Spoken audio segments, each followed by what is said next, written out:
Hello everybody, my name is Benjamin Bloom. Welcome back to the second of my Road to Wembley playoff preview videos. Yesterday we covered Derby County and their route all the way through from Gary Rowett and all the way up to the playoff final.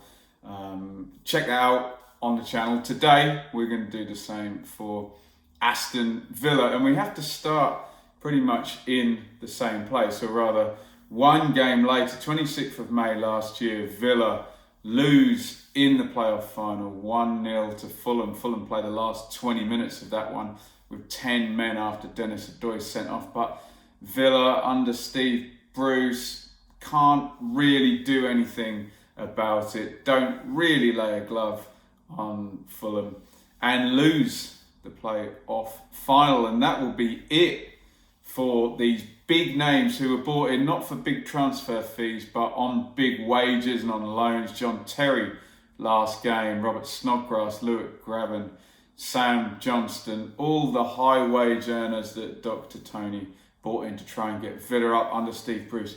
It does not work, and Dr. Tony is in some trouble. He's run out of money here. On the 6th of June it's reported that Villa owe HMRC a rather large tax bill, and had Dr. Tony banked everything on getting up and that nearly 200 million quid of TV money that you're going to make by winning promotion, Villa are in trouble. It rumbles throughout the off-season, but on the 21st of July, Villa are saved. Nassef Sawiris and Wes Edens are fronting up the NSWE company who take over Villa and sort out the financial issues there. No big name first teamers leave. As I said, all of Dr. Tony's and Steve Bruce's signings had been those big free contracts or loan players, so money tied up in wages. So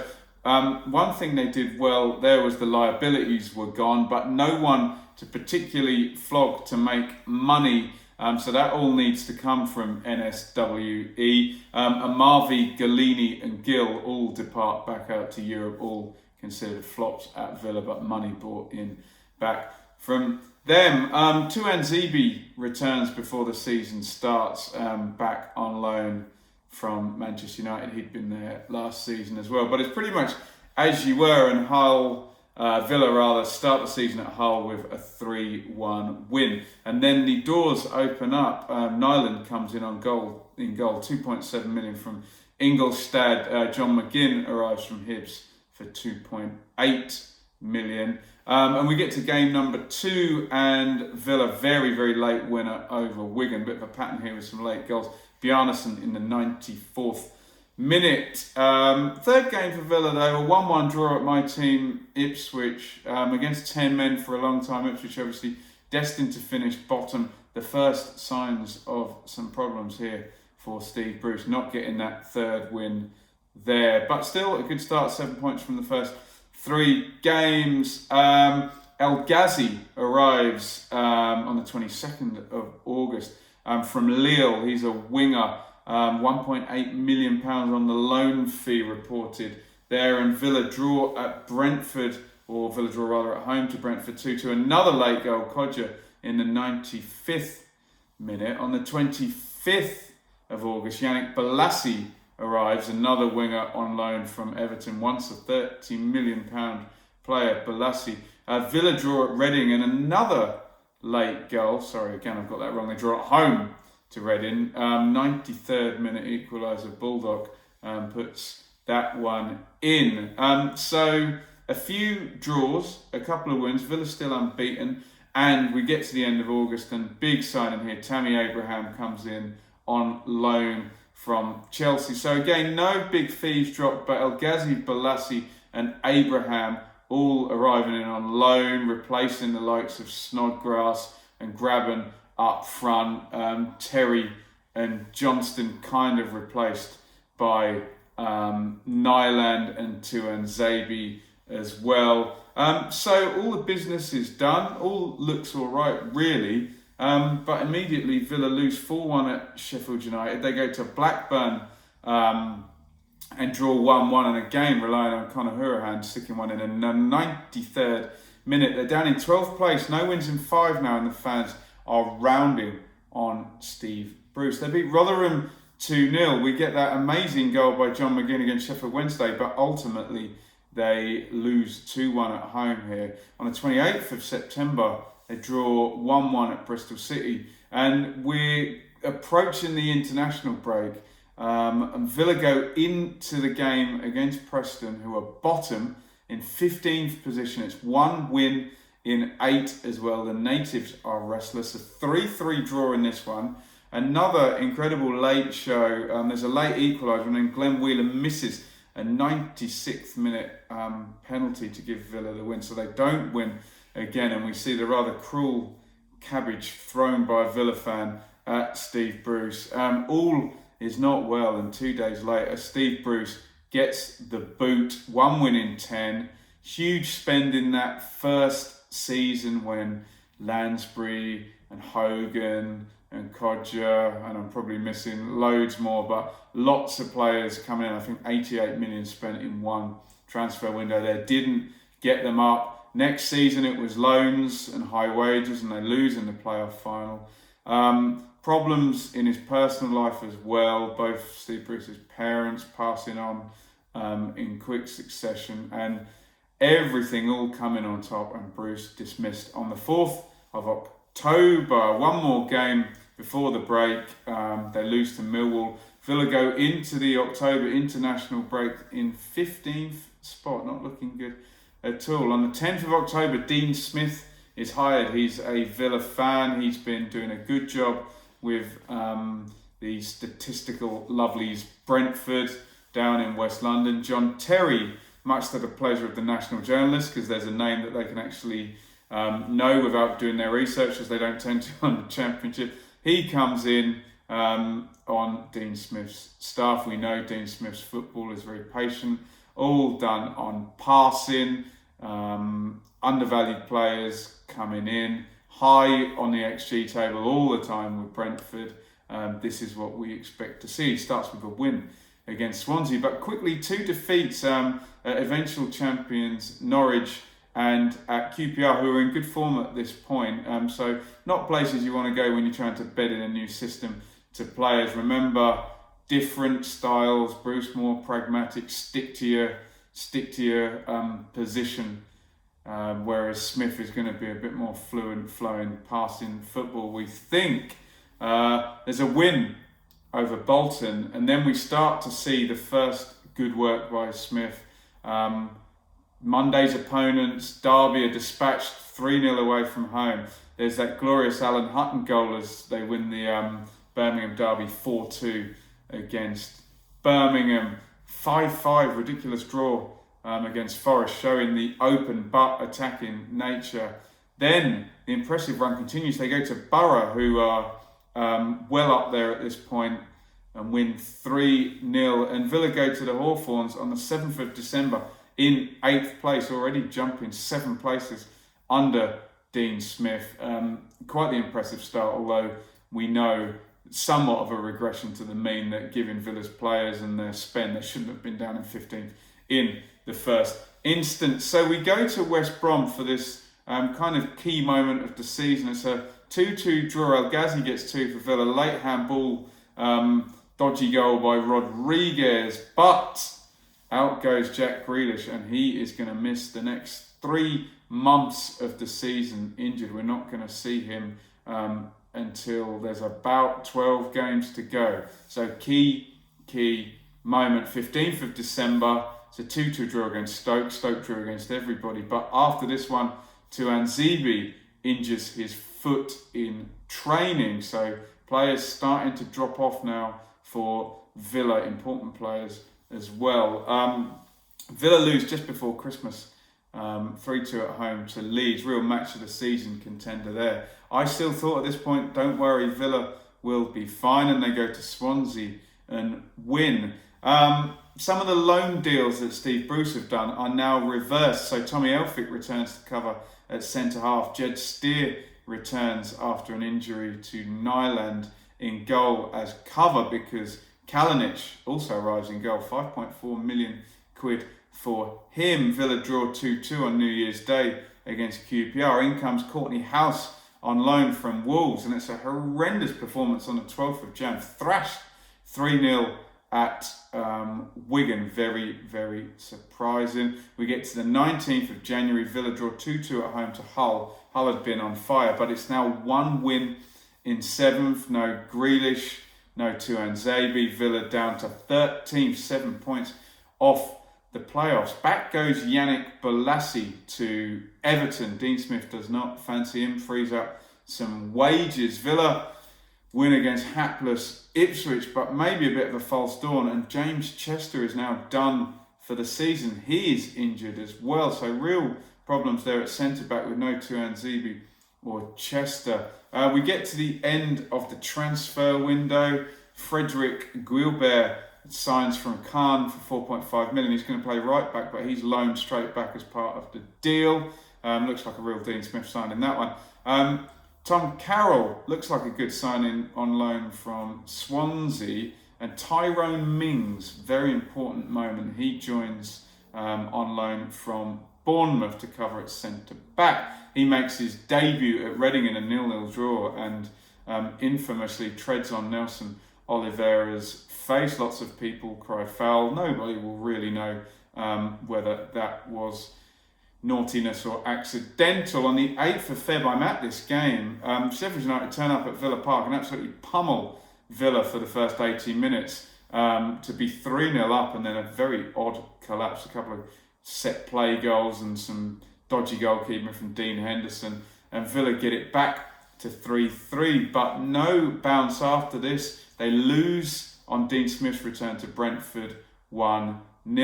On the 16th of February, Villa lose 2-0 at home to West Brom. Kalinic in goal apparently is concussed, and Jed Steer comes into the team. He'd also returned from loan at Charlton on December the 31st. So the team that ends the season is starting to crystallise. 23rd of Feb, Stoke 1, Villa 1. We've reached the international break, and from the game Grealish got injured now, it's 2 wins in 14, 11th position, 12 games left, 8 points off the playoffs, and 6th and 7th, Derby and Bristol City, both have 2 games in hand. At this point, Villa are colossal outsiders to make the playoffs. So we get back the other side, 2nd of March, as I say, 12 games to go, but Grealish is back, and Villa, their second game against Derby, their playoff final opponents, and they win 4-0. Grealish with that incredible volley goal from the corner. So 7-0 aggregate score over Derby in the 2 games this season, but Villa still lots and lots of work. They'll need a hell of a streak to make the playoffs. They go to Birmingham. A fan invades the pitch and lays one on Jack Grealish, who then scores the winner in the second half. Villa go up to 9th. They visit Forest and win 3-1. They're winning games, and they're also knocking off playoff contenders. In quick succession, they beat Derby, they beat Birmingham, they beat Forest 3-1 away, and then they beat Borough to do the double on them. So it's a 4-game winning streak, all against playoff contenders in those 6-pointers, up to 6th place and into the playoffs.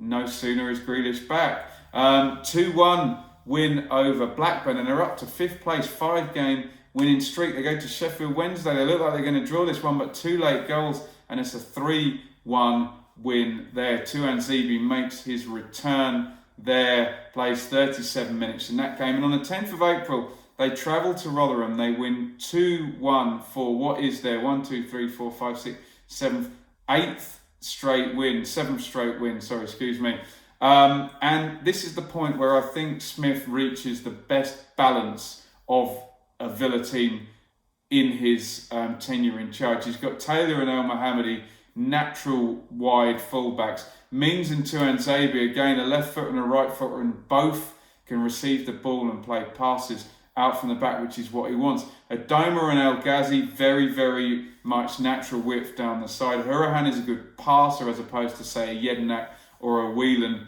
who are more a stopper. McGinn and Grealish is a brilliant combination in the middle of the park with Abraham up front. I think the formula is found, obviously, Jed Steer in goal, rounding off that team. Another win. They beat Bristol City, who is another playoff rival. In this streak, they beat all of the playoff rivals, and they go away to Bolton and win 2-0. That's 9 straight victories. But Abraham gets an injury. Is that going to hamper the run? No, it's not. They mathematically confirm the playoffs at home to Millwall in the second game over Easter. Kodja comes in. He does the job, barring a mathematical miracle. They're not going to be overtaken. And off we go to Leeds for a potential playoff rehearsal. Bit of a dead rubbery game brought to life by that controversial goal by Klitsch. Lots of needle, lots of narrative to set up, as I say, a possible Leeds Villa playoff final at this point. I think the Nationals maybe want that. Last game of the season really smacks of a dead rubber here. The only movement could be if West Brom were to win away at Derby and Leeds were to lose at Ipswich. One of those things happened, strangely, but West Brom do lose at Derby. So this sets up a Villa-West Brom playoff semi-final. We knew Villa were going to end up in 5th.